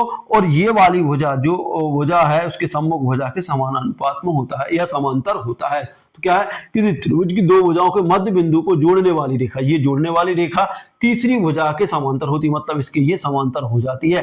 तो आंसर क्या हमारा ध्यान रखना है, ये मध्य बिंदु कहता है। मध्य बिंदु कहता है किसी त्रिभुज की दो भुजाओं के मध्य बिंदुओं को जोड़ने वाली, जो मध्य बिंदु है दोस्तों ये दो भुजाएं हैं, है ना, उसके मध्य बिंदु ये है, मध्य बिंदु मतलब बीचों बीच वाला बिंदु, है ना, बीचों बीचों वाला बिंदु की कह रहा है, ये बीचों बीच वाला बिंदु है ना, को जोड़ने वाली रेखा तीसरी भुजा ये है ना दोस्तों, उसके समांतर होता है, ठीक है ना। तो ये आप लोग ध्यान रख लें, मोस्ट आईएमपी क्वेश्चन है, यहाँ से क्वेश्चन भी बन जाते हैं, ठीक है ना।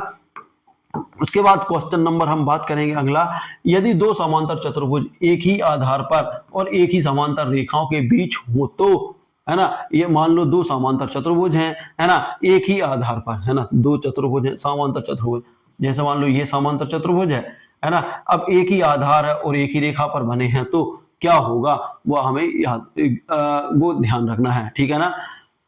यदि दो समांतर चतुर्भुज एक ही आधार और एक ही समांतर रेखा पर बने हैं, कैसे बनेंगे, देखिए एक चतुर्भुज मान लो ये है समांतर चतुर्भुज,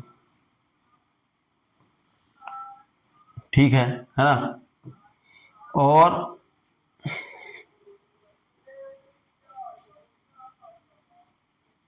एक मान लो इस तरीके से आगे एक ही आधार और एक ही समांतर रेखा, है ना, के बीच हो तो उनके क्षेत्रफल बराबर होंगे। अब यहां से क्वेश्चन आ रहा है कि यदि दो समांतर चतुर्भुज एक ही आधार और एक ही समांतर रेखा के बीच हो तो क्या हो जाएगा इसका आंसर? इसके ऑप्शन क्या है दोस्तों? ऑप्शन की बात करते हैं। उनके क्षेत्रफल बराबर होंगे, उनके क्षेत्रफल असमान होंगे, परिमाप बराबर होगा, या इनमें से कोई नहीं। तो देखिए दोस्तों, जब एक ही आधार पर बने हैं दोनों, है ना, दोनों एक ही आधार पर बने हैं, ठीक है ना, एक ही आधार यही का ये है मान लो, या तो ये ऊपर बन सकता है या नीचे बना दे, है ना, इस तरीके से बना दे, क्योंकि बराबर है, एक ही आधार है और एक ही विकर्ण है, ये इस तरीके से तो नहीं बनेगा, है ना, या फिर हम इसको ऊपर बना दें, है ना। जब बराबर है तो इसके क्या हो जाएंगे दोस्तों? क्षेत्रफल भी क्या रहेगा? उनके क्षेत्रफल भी बराबर होंगे। क्या होंगे दोस्तों? इनके क्षेत्रफल। यदि दो समांतर चतुर्भुज एक ही आधार और एक ही समांतर रेखाओं के बीच बने हैं तो दोस्तों उनके क्षेत्रफल भी कैसे होंगे? बराबर होंगे। अब उसके बाद बात कहते हैं वृत्त का केंद्र से जीवा पर खींची गया लंब। देखिए जो वृत्त है, देखिए वृत्त कैसा रहता है दोस्तों? ये है वृत्त, ठीक है ना, ये वृत्त होता है, ये इसका केंद्र है, ठीक है ना। केंद्र से जीवा पर जो केंद्र है, जीवा, देखिए दोस्तों जीवा ये होती है, जब हम इसको दोनों परिधियों को टच कर देते हैं तो ये जीवा होती है। केंद्र से जीवा पर खींचा गया, ये केंद्र है ना, केंद्र से यहाँ पर जीवा पर, सॉरी, केंद्र से जीवा पर खींचा गया लंब, है ना। ये यहाँ पर जीवा कहीं से हम डाल दे रहे हैं, इसको दोबारा बनाना पड़ेगा दोस्तों थोड़ा सा।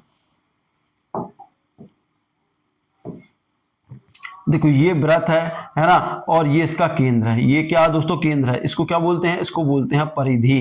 क्या बोलते हैं दोस्तों? इसको परिधि। और इसको क्या बोलेंगे? इसको बोलेंगे केंद्र, इसको केंद्र बोलेंगे, ठीक है ना। ये होती है इसकी त्रिज्या। ये क्या होती है दोस्तों? त्रिज्या, है ना। यदि हम इसको ओ दे दें और ये मान लो आर है, तो ओ आर क्या है यहाँ पे? ये होती है इसकी त्रिज्या। यदि हम इसको पूरा मिला दें यहीं तक, है ना दोस्तों, यहाँ तक हम यदि पूरा मिला दें इसको यहाँ तक इस तरीके से, तो जो मान लो यहाँ पर दे दिया अपन ने P दे दिया, जो पी आर है ना दोस्तों, पी आर है वो क्या है दोस्तों? जीवा। क्या है दोस्तों? ये क्या है? जीवा है, ठीक है ना। अब वो कह रहा है दोस्तों कि यहां से मान लो कोई क्या है आपकी एक जीवा है ना, जीवा क्या है? वृत्त के केंद्र से जीवा पर। अब जीवा यहां भी खींची जा सकती है, ऐसा नहीं है। देखिए ये हम उसके सिर्फ बात ये कह रहा है कि अपने ये चीजें तो मैंने आपको लोग समझा दी। अब वो ये अपन से ये कह रहा है कि एक वृत्त है, उसका ये केंद्र है ना, वो एक वहां पर जीवा मान लो, ये जीवा मान ली, तो उससे केंद्र डाला गया लंब, ये अपन ने लंब डाल दिया। जब ये लंब डलता है दोस्तों जहां भी, तो वो उसको कितने भागों में बांट देता है?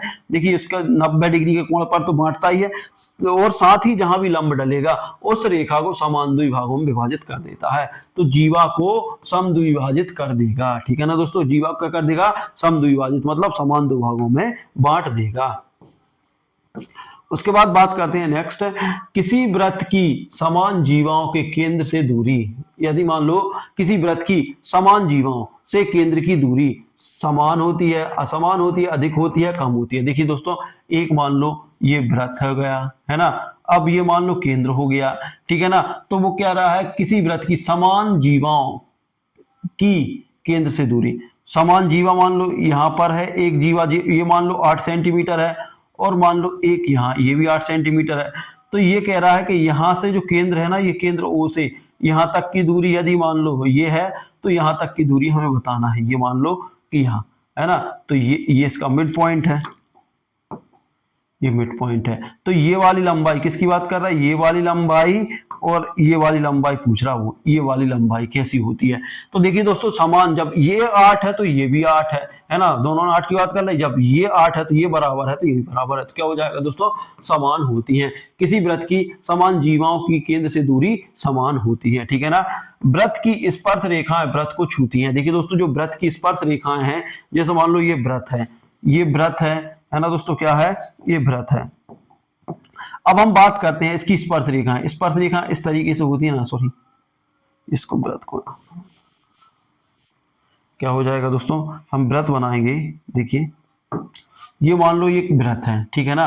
तो वो कह रहा है कि वृत्त की स्पर्श रेखाएं वृत्त को छूती हैं, है ना। कितने बिंदु पर छूती हैं? जो वृत्त की स्पर्श रेखा है, जो वृत्त की स्पर्श रेखा, ये देखो कहाँ छू रही है? एक ही बिंदु पर छू रही ना। एक रेखा की बात कर रहा है, आप कितनी रेखाओं? देखिए यदि वो एक रेखा की बात कर रहा है तो वो एक ही बिंदु पर छुएगी, है ना। और यदि मान लो 2 रेखाओं की बात कर रहा है तो ये 2 बिंदुओं पर छुएगी, एक इस तरफ जाएगी, इस तरफ तो यहाँ जा छू रही है। तो वृत्त की स्पर्श रेखा, है ना, वृत्त को छूती है। कितने बिंदु पर? 2 बिंदुओं पर, केवल एक बिंदु पर, 3 बिंदुओं पर, कई बिंदु पर। देखिए एक रेखा की बात हो रही है तो एक रेखा वृत्त को केवल एक बिंदु पर छूती है, जबकि यदि बात करें, यदि क्वेश्चन ये आ जाता है कि वृत्त पर अधिकतम कितनी स्पर्श रेखाएं, कितनी स्पर्श रेखाएं खींची जा सकती हैं, है ना, वृत्त की स्पर्श रेखाएं वृत्त को छूती हैं, तो वृत्त की स्पर्श रेखा वृत्त को छूती है तो एक बिंदु पर छूती है। यदि क्वेश्चन आ जाए कि वृत्त पर कितनी स्पर्श रेखाएं खींची जा सकती हैं, तो दो स्पर्श रेखाएं खींची जाती है, जबकि हम बात करते हैं स्पर्श बिंदु की तो केवल और केवल एक बिंदु पर छूती है, ठीक है ना।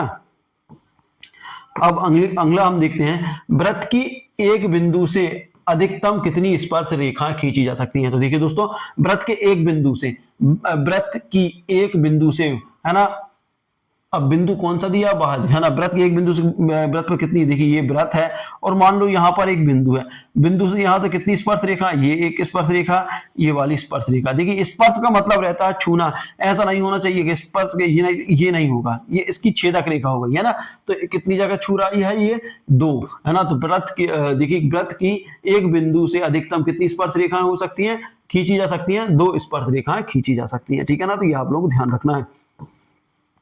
क्वेश्चन नंबर 28 की बात करते हैं, चक्रीय चतुर्भुज के विपरीत कोणों का योग होता है। जो चक्रीय चतुर्भुज रहता है, देखिए चक्रीय चतुर्भुज एक वृत्त के अंदर बनता है ऐसा, है ना, इस तरीके का रहता है दोस्तों चक्रीय चतुर्भुज, ये चक्रीय चतुर्भुज, ये तो ये वाले कोणों का योग पूछ रहा है वो, है ना। चक्रीय चतुर्भुज के विपरीत कोणों का योग कितना होता है दोस्तों, 90 डिग्री, 120, 150, तो आंसर 180, आंसर क्या हो जाएगा, 180 डिग्री होता है। क्या होता है, जो विपरीत कोण है दोस्तों उनका मान 180 डिग्री होता है, ठीक है ना। अब आगे हम बात करने वाले हैं, क्वेश्चन नंबर 28 हमारा हो गया है, चक्रीय चतुर्भुज के विपरीत कोणों का योग, विपरीत कोणों का योग, आमने सामने वाले, ठीक है ना, ठीक है। अब आगे बढ़ते हैं, एक मिनट, ये आपका चक्रीय चतुर्भुज ये हो गया दोस्तों, ये चक्रीय चतुर्भुज इस तरह,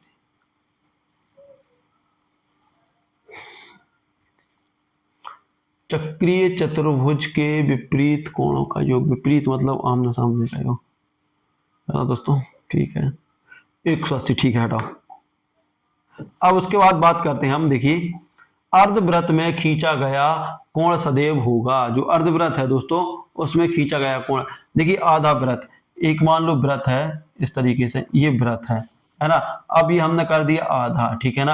अब वो कह रहा है कि अर्धवृत्त में खींचा गया कोण सदैव होगा, तो ये इस तरीके से हमने अर्धवृत्त में कोई सा कोण खींच रहे हैं ये, ठीक है ना, तो खींचा गया कोण सदैव होगा, तो कैसा होगा ये आप लोगों को बताना है, अर्धवृत्त में खींचा गया कोण कैसा होगा।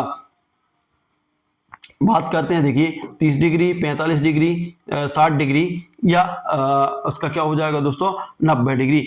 तो अर्धवृत्त में खींचा गया कोण सदैव होगा, तो अर्धवृत्त है दोस्तों उसमें सदैव खींचा गया कोण कितने डिग्री का हो जाएगा, तो वही बात करते हैं दोस्तों, तो 60 डिग्री का। अर्धवृत्त में जो कोण खींचेगा वो कितने डिग्री का हो जाएगा, 60 डिग्री का हो जाएगा। तीन बिंदुओं से होकर खींचा जा सकता है।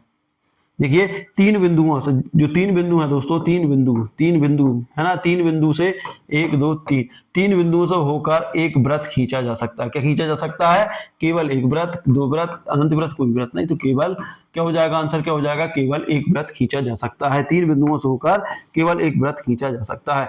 वहीं क्वेश्चन नंबर 31 की बात करते हैं।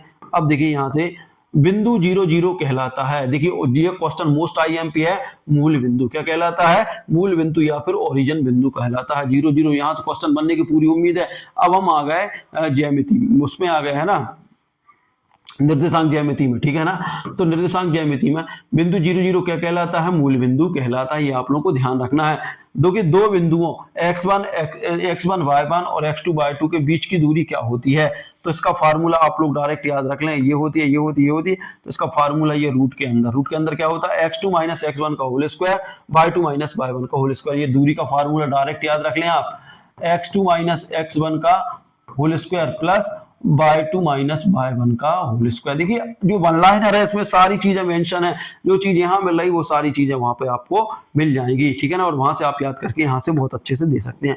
उसके बाद अगला क्वेश्चन है हमारा, देखिए रेखाखंड को m अनुपात n में विभाजित करने वाली बिंदु का सूत्र। देखिए जो रेखा है उसको m अनुपात n में विभाजित करने वाली ये है क्या, ये है क्या, ये है क्या, ये आप लोगों को देखिए क्या है m1, देखिए mx2 प्लस एन x1 बटे m1 plus m2 mx by 1 by 2 plus n by 1 है ना बटे m2 m प्लस बाय होता है, यहाँ पर ये दिया है ये, ठीक है ना। तो देखिए इसका डायरेक्ट फार्मूला आप रख लें, देखिए इसका फार्मूला क्या होता है ना, mx2, देखिए m क्या होता है mx2 और n x1 बटे होता है m प्लस n होता है ना। वही बात करते हैं हम m बाय 2 प्लस n है ना, n क्या होता है y1 बटे होता है m1 प्लस m2, ये होता है डायरेक्ट फार्मूला, आप लोग याद रख लें। तो क्वेश्चन नंबर ये है आप लोगों का, ठीक है ना। ये किसका है, रेखाखंड को m अनुपात n में विभक्त करने वाली, ठीक है ना। अब देखिए यदि बिंदु x y अक्षांशों पर हो तो उसका मान होगा, देखिए अक्षांशों की बात कर रहा है ना, अक्षांशों पर हो तो x और y दोनों अक्षांशों पर हो तो दोस्तों उसका मान क्या होगा, ये आप लोगों को बताना है। दोस्तों इसमें ये मिसप्रिंट है क्वेश्चन, बिंदु x y, यहां पर देखिए या तो x अक्ष पूछेगा, अक्ष पर हो तो उसका समीकरण, या फिर y अक्ष होगा, है ना। ऐसे आपको तो ये क्वेश्चन डाउट वाला है, ये अभी क्लियर नहीं है दोस्तों, इसको मिसप्रिंट है तो इसको हम सॉल्व नहीं करेंगे, ठीक है ना।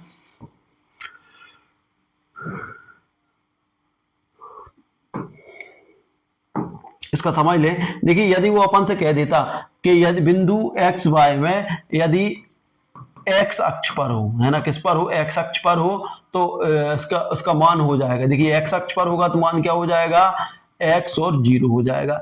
यदि मान लो y अक्ष पर है ना, यदि समीकरण y अक्ष पर है तो मान क्या हो जाएगा, ये आप लोग याद रख लें 0y। तो ये आप लोग याद रख लें कि अब कौन सा क्वेश्चन अपन से पूछा है, यहाँ पर ये मिसप्रिंट हो गया है तो ये क्लियर नहीं है, ठीक है ना। बिंदु 2 3 किस चतुर्थांश में स्थित है, देखिए दोस्तों चतुर्थांश समझ लो आप सबसे पहले, ये मोस्ट आईएमपी चीज है आप लोगों के लिए चतुर्थांश। देखिए ये होता है एक्स अक्ष, ये भी क्या होता है एक्स अक्ष, ये होता है वाय अक्ष, ये भी क्या होता है वाय अक्ष। देखिए ये वाला होता है प्लस और ये होता है माइनस, ऊपर वाला प्लस नीचे वाला माइनस। देखिए ये वाला जो अक्षर है ये वाला होता है, ये कौन सा होता है, प्रथम, इसको क्या बोलते हैं दोस्तों, प्रथम, है ना, ये पहला होता है। जबकि ये कौन सा होता है, दूसरा, है ना, ये कौन सा होता है, तीसरा। ये चतुर्थांश मोस्ट आईएमपी आप लोग समझ लेना, तीसरा, है ना। और ये है कौन सा आपका चौथा, क्या दोस्तों, ये है चौथा। अब इसकी बात करें तो इसमें देखिए ये वाली होती प्लस लाइन, तो देखो ये इस वाले अक्ष में कौन कौन सी आएगी, देखिए ये वाली लाइन और ये वाली, तो दोनों किसकी रहेगी, प्लस प्लस की रहेगी, है ना। जो प्रथम चतुर्थांश रहता है वो प्लस प्लस वाला रहता है। अब देखिए दूसरे चतुर्थांश में एक लाइन y वाली आएगी और एक लाइन x वाली, तो x वाला काय का माइनस का, y वाला काय का प्लस का, तो इसमें x y रहेंगे, माइनस प्लस रहेंगे।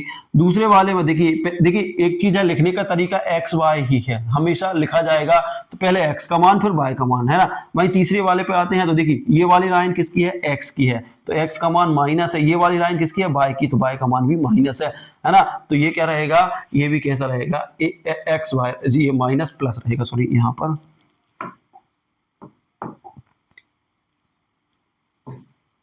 ठीक है ना। ये यहाँ पर बोर्ड हैंग कर दिया गया,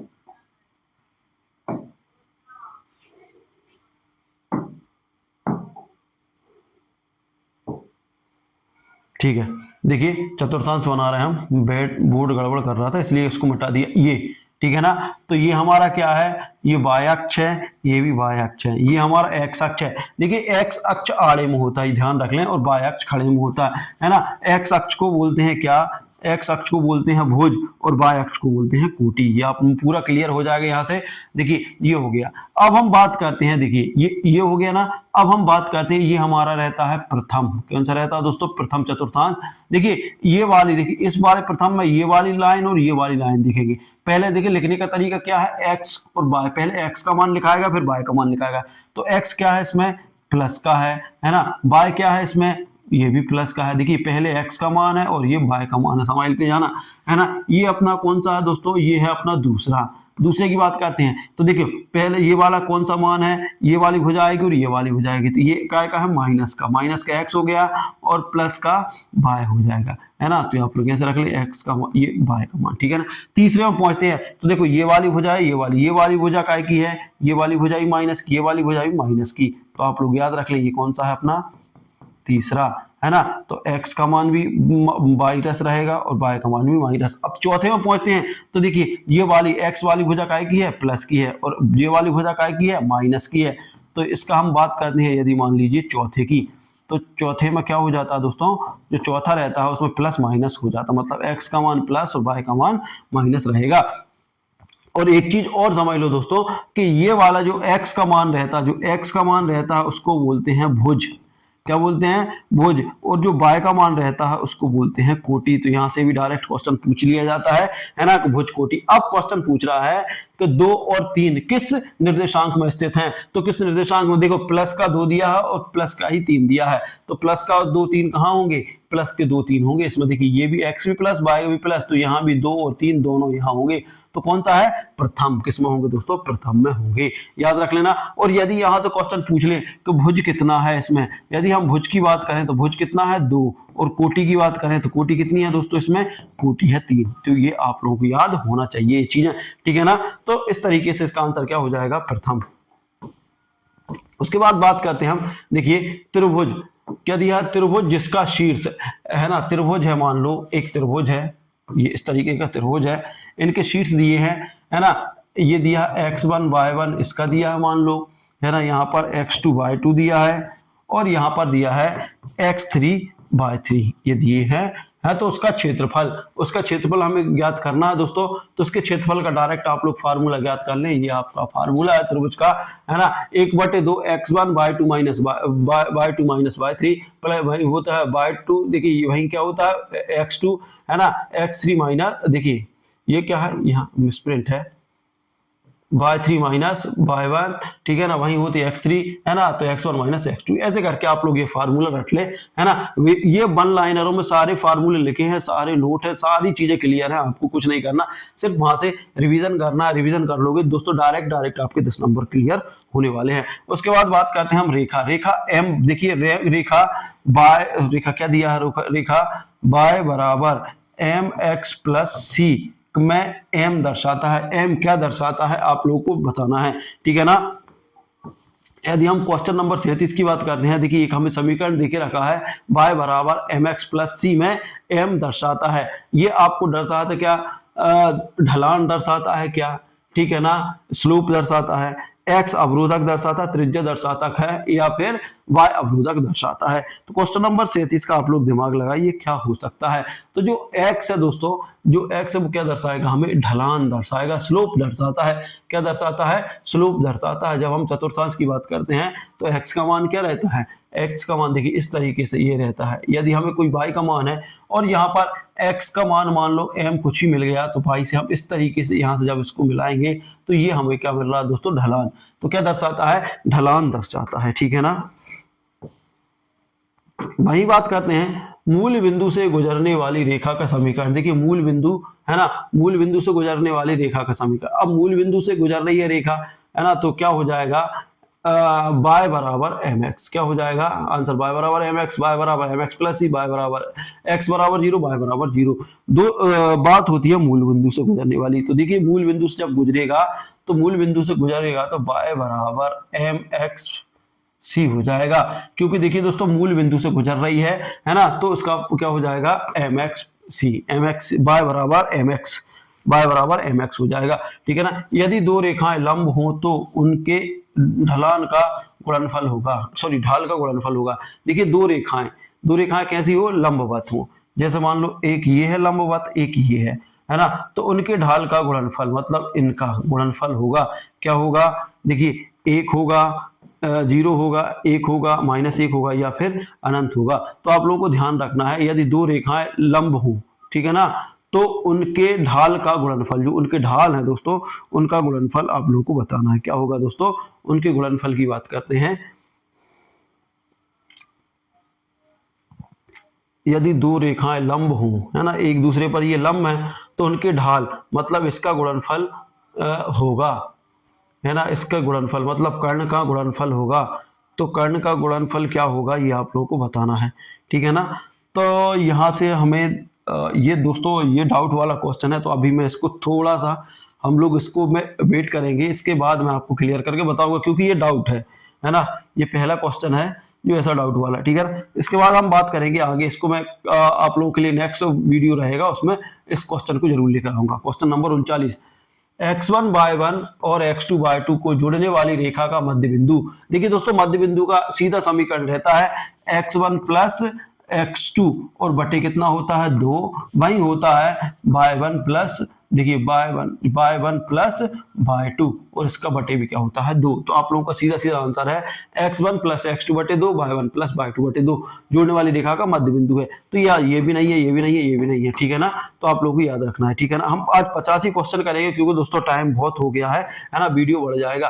अब क्वेश्चन नंबर 41 की बात करें, यदि किसी त्रिभुज की दो भुजाएं 5 और 12 है तो तथा कर्ण 13 है तो त्रिभुज है। देखिए जब 5 और 12 है ना, दो भुजाओं का योग, देखिए 5 और 12 है तो दो भुजाओं के वर्गों का योग उसके वर्ग को योग के बराबर आ जाए तो हम मान लेंगे कि त्रिभुज है। तो देखिए ये क्या है, 13 का वर्ग कितना होता है, 13 का वर्ग, 5 का वर्ग और 12 का वर्ग यदि हम करते हैं तो 13 का वर्ग होता है 169 बराबर 5 का वर्ग होता है 25 और इसका होता है 144।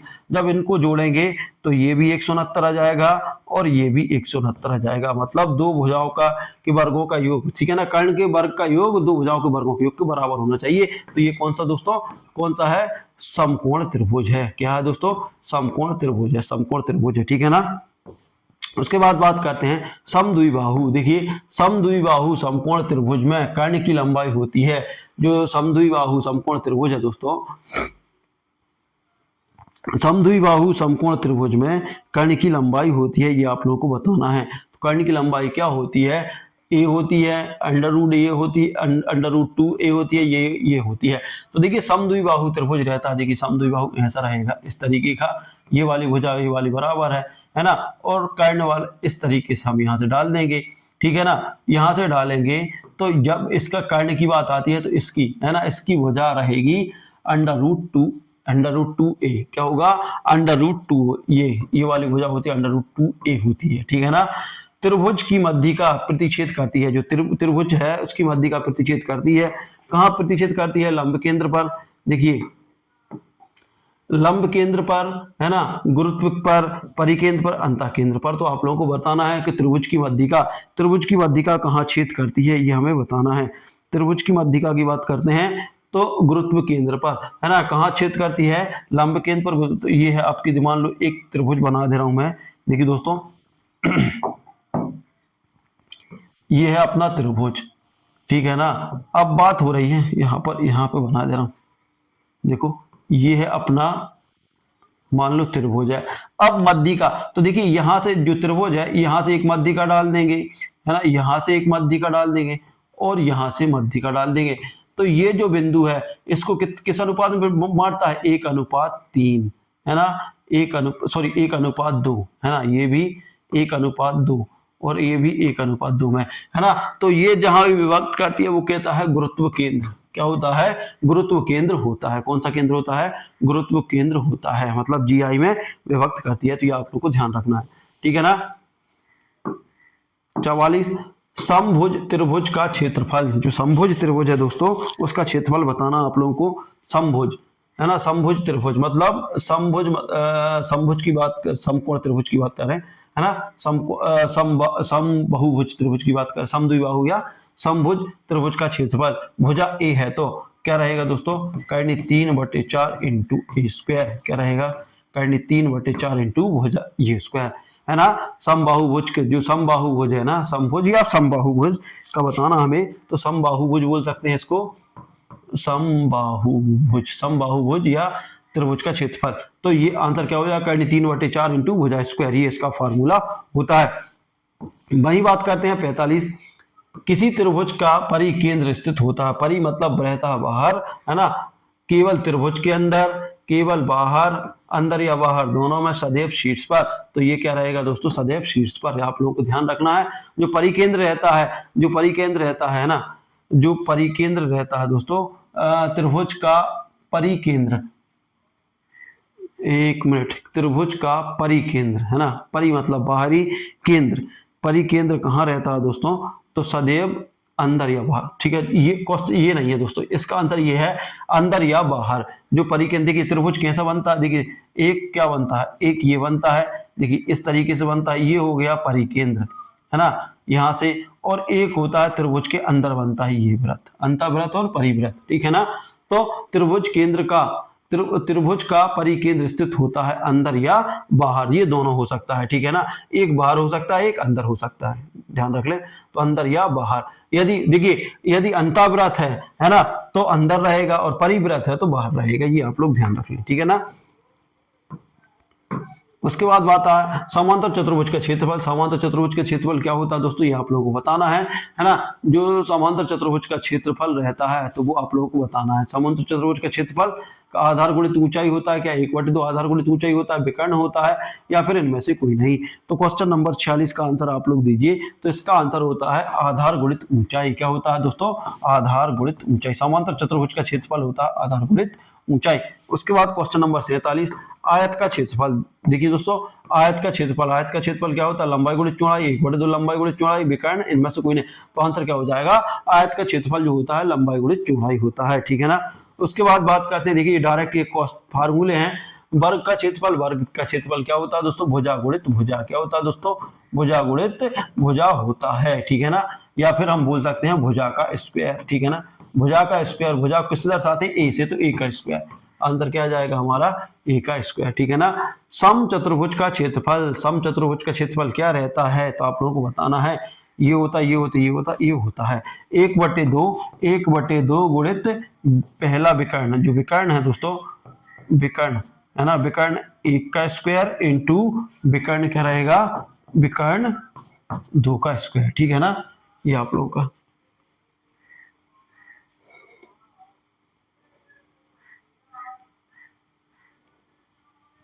समचतुर्भुज का क्षेत्रफल, ठीक है ना तो ये सॉरी, विकर्ण स्क्वायर नहीं रहता है ना, d1 ये ऐसा रहता है 1/2 गुणित d1 इंटू d2 मतलब डायगोनल। ठीक है ना, इसके बाद बात करते हैं हम आगे। अगला क्वेश्चन है हमारा 50वां क्वेश्चन, समलंब का चतुर्भुज। समलंब चतुर्भुज का क्षेत्रफल 1/2 है ना, 1/2 ए प्लस बी इंटू एच, ए प्लस बी इंटू एच, ए इंटू बी, इनमें से कोई नहीं। तो आप लोग बताना, जल्दी फटाक से बताओ इसका आंसर। ये हमारा लास्ट है, इसके बाद हम बात करते हैं, अगला सेशन जो रहेगा उसमें कंप्लीट करेंगे। 1/2 ए बी प्लस, ये ए बी क्या होती है ना, जो समचतुर्भुज है, समलंब चतुर्भुज, ये इस तरीके का, तो ये वाला जो समलंब चतुर्भुज, तो ये वाली भुजा और ये वाली भुजा है ना, ये वाली ए है तो ये बी है, और ये एच ये है। ठीक है ना, तो इस तरीके से हम इसका वो निकाल सकते हैं क्षेत्रफल। तो दोस्तों ये था वीडियो, आप लोग कैसा लगा, अच्छा लगा तो लाइक शेयर कमेंट कर दीजिए, और चैनल पर नया सब्सक्राइब कर लीजिए। थोड़ा सा ये वीडियो आप लोग तक पहुंचेगा तो आप उसको देख लीजिएगा, तो डायरेक्ट क्वेश्चन आएंगे है ना। कुछ क्वेश्चन ऐसे हैं जो हमेशा ऐसे ही आते हैं और ऐसे ही आना है, तो आप उनको ध्यान से देख लें है ना। तो मिलते हैं अगले वीडियो में। और दोस्तों यदि आप लोग चाहें तो देखिए पूरा वन लाइनर में ये सारी चीज़ें क्लियर हैं, यदि चाहें तो वहाँ से आप लेकर उसको कंप्लीट कर लें तो ये सारी चीज़ें कंप्लीट हो जाएंगी। मिलते हैं अगली वीडियो में, तब तक लीजिए, जय भारत।